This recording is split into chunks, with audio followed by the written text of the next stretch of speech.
வணக்கம். சிவகாசி அருகே சட்டவிரோதமாக பட்டாசு தயாரித்த குடோனில் ஏற்பட்ட பயங்கர வெடி விபத்தில் பலி எண்ணிக்கை 5ஆக உயர்ந்துள்ளது.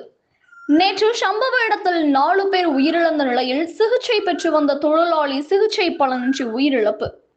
சிவகாசி அருகே செங்கலமலப்பட்டியில் ராம் பிரகாஷ் என்பவருக்கு சொந்தமான தோட்டத்தில் சட்டவிரோதமாக தகர செட் குடோன் அமைத்து அரசின் எந்தவித அனுமதியும் இல்லாமல் சட்டவிரோத பட்டாசு தயாரிப்பு நடைபெற்று வந்துள்ளது. வழக்கம் போல் நேற்று காலையில் அதிக சப்தம் எழுப்பும் காகித வடிகளை 5 பேர் தயாரித்துக் கொண்டிருந்த போது எதிர்பாராத விதமாக பயங்கர வெடி விபத்து ஏற்பட்டது.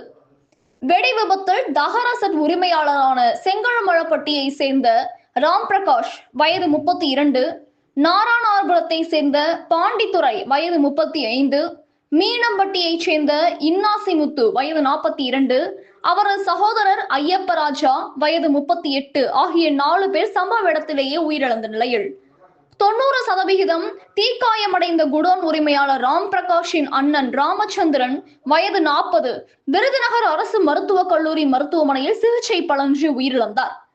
இதன் மூலம் பழி எண்ணிக்கை 5ஆக உயர்ந்தது. உயிரிழந்த 5 பேரில் 2 சகோதரர்கள் உயிரிழந்துள்ளது குறிப்பிடத்தக்கது. கனவு தமிழகம் செய்திகளுக்காக விருதுநகர் மாவட்ட செய்தியாளர் காளராஜ். செய்திகள் வாசிப்பவர் ஸ்னேகா பொன்வாலி. நன்றி.